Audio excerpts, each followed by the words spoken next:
Hindi ba't nakakatuwa isipin na bawat taong nakilala mo may dalang piraso ng sarili mo? Hindi mo man alam, pero may taong hanggang ngayon, inuulit ang mga biro na sinabi mo noon. May taong natutong magmahal dahil sa'yo. May taong na-inspire sa simpleng pag-alala lang sa'yo. Bawat maliit na bagay na ibinahagi mo tumubo sa iba. At kahit nakalimutan mo na ang ilang sandali, yun naman ang naging bahagi ng kwento nila.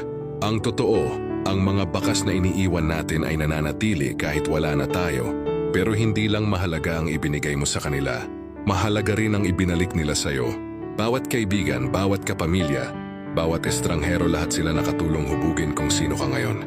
Gaya ng kung paano mo rin sila na-impluwensyahan. Parang mosaic ang buhay natin. Binubuo ng piraso ng bawat taong nakilala natin. Saan man tayo magpunta, iniiwan din natin ang ating mga piraso at ang mga bakas na yon na hindi na mawawala.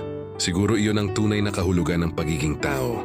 Hindi para mabuhay magpakailanman, kundi para mag-iwan ng mga bahagi ng ating sarili sa mga lugar na hindi kayang abutin ng oras.